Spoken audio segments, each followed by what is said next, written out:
Life के अंदर अगर मैं एक्टर नहीं होता तो क्या होता, फिर क्या करता वरुण धवन? सर सच बोलूं तो एक वक्त पे मुझे रेसलर बनना था जी।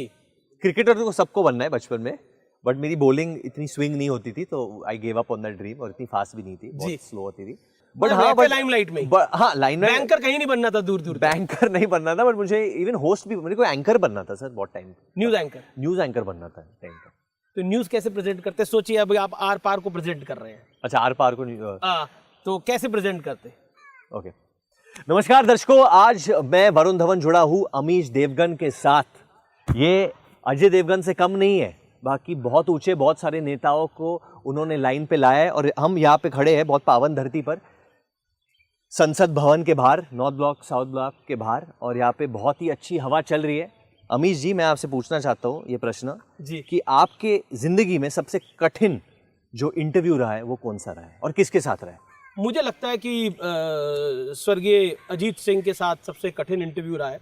वो सिविल एविएशन मिनिस्टर थे और हमने एक स्कैम ब्रेक करा था। तो एक स्टोरी ब्रेक करी थी एक डील के ऊपर, and I have to go and interview him, and that interview lasted for 7 minutes. 7 minute? क्यों? क्या ऐसा क्या हो गया? ऐसा सवाल पूछा तो उनको थोड़ा उस पे वो जवाब उसका नहीं देना चाहते थे। तो he is a very well respected man, so but मेरा सवाल उनको थोड़ा चुभा, और 2-3 सवाल मैंने ऐसे पूछे तो थोड़े चुभे। तो मुझे लगता है कि वो सबसे टफ इंटरव्यू रहा। तो जब आप बड़े कठिन पोजीशन में रहते हैं, ऑपोजिशन और रूलिंग पार्टी के बीच में, आप बिल्कुल बीच में होते हो, मुझे लगता है हमेशा, तो आप कैसे संभालते हो ये दोनों? ऐसे लगता है कि दो गर्लफ्रेंड है आपकी। आप कैसे संभालते हो दोनों को, कैसे खुश रखते हो? देखिए, खुश तो किसी को कोई देखे, अगर आप 2 गर्लफ्रेंड की भी बात करें तो सबको तो खुश नहीं रख सकते, जैसे आपने बोला, क्योंकि हम तो पत्रकार हैं। हम ऐसा कर लेते हैं, एक दिन एक को खुश रख लेते हैं, दूसरे को खुश कर लेते हैं। That's why we make it up. संसद के बाहर खड़े हैं कर्तव्य पथ के ऊपर। एक सवाल, क्योंकि इस सवाल को पूछना बहुत जरूरी है, आपको देश के गृह मंत्री अमित शाह हनुमान क्यों लगते हैं वरुण धवन? मुझे वो भगवान हनुमान इसलिए लगते हैं सर, क्योंकि मैं बस ऐसे ही अपना प्रचार करने गया था बेबी जॉन के लिए जी। उनका इंटरव्यू हो रहा था, मेरा सौभाग्य कि मैं था उस वक्त, तो मैंने अटेंड कर लिया सेशन। मैं बैठा था वहाँ पे जी, एंड वो जिस तरीके से बात कर रहे थे सर, हर जवाब में वो देश को आगे रख रहे थे, या मोदी जी को आगे रख रहे थे। वो कभी भी मैं नहीं कर रहे थे, खुद का प्रचार बिल्कुल नहीं कर रहे थे। वो देख रहे नहीं थे कि ये बोलने से मैं अच्छा लगूंगा बुरा लगूंगा, देश आगे। ये बात मुझे अच्छी लगी बहुत। देश आगे इसलिए आपको लगता है कि ये अमित शाह देश के हनुमान? हाँ, क्योंकि वो सिर्फ देश को आगे करने के लिए काम कर रहे हैं। वो नहीं देख रहे कि मेरी पब्लिक इमेज कैसी होगी, लोग मुझे पसंद करेंगे नहीं पसंद करेंगे।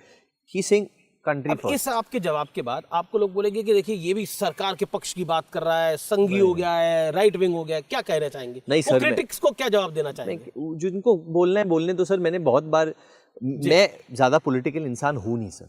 वो तो हो नहीं, लगते भी नहीं। मैं हुई नहीं, अनफिल्टर्ड हुआ। हाँ, मैं काफी चीजें जब मुझे अच्छी नहीं लगी है मैंने निंदा भी की है उसके बारे में, और नॉर्मल नागरिक की तरह, नॉर्मल एक युवा की तरह। देश में जब मैंने दिल्ली में, लोकतंत्र का मंदिर है सामने, लोकतंत्र है इस देश के। जब मैंने दिल्ली में शूटिंग की थी, जब प्रदूषण बहुत ज्यादा हो गया था, मैंने बोला यार ये क्या हो रहा है, we should do, is there anything, या व्हाटएवर। एक नागरिक को मैं ज्यादा कंप्लेन नहीं करता, बहुत डिफिकल्ट है देश चलाना, क्योंकि इस देश के लोकतंत्र डेमोक्रेसी को लेकर बड़े सारे क्वेश्चन मार्क होते हैं। आप क्या फील करते हो?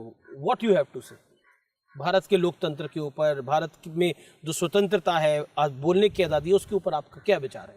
What is your take? It is the largest democracy in the world sir. अगर हम दुनिया घूमेंगे, हम लोग हमेशा दूसरे देशों के बारे में बात करो, अमेरिका जाके देखो क्या हाल है, क्या हो रहा है वहाँ पे। ये बात मैं बोल क्यों पा रहा हूँ? क्योंकि मैं भारत में खड़ा हूँ, इसलिए तो मुझे, वो भी भारतीय संसद के सामने, और मैं निडर बोल सकता हूँ यहाँ पे, इसलिए मैं बोल पा रहा हूँ क्योंकि मैं भारतीय हूँ जी, इसलिए बोल रहा हूँ, मेरे को कोई खौफ नहीं है। या जो वॉर चल रही है दूसरे देशों में, यूक्रेन और इजराइल में चल रही है, और भारत एक ऐसा देश है, इतना अच्छा देश है कि वो हमेशा सहायता करती है। अगर इजराइल और पैलेस्तीन के बीच में वॉर चल रही है तो हम मदद, फिर भी हम लोग मदद भेज रहे हैं, दोनों तरफ मदद कर रहे हैं ना हम लोग। तो इसके लिए जिगरा होने की जरूरत है, इसके लिए निडर होने की जरूरत है।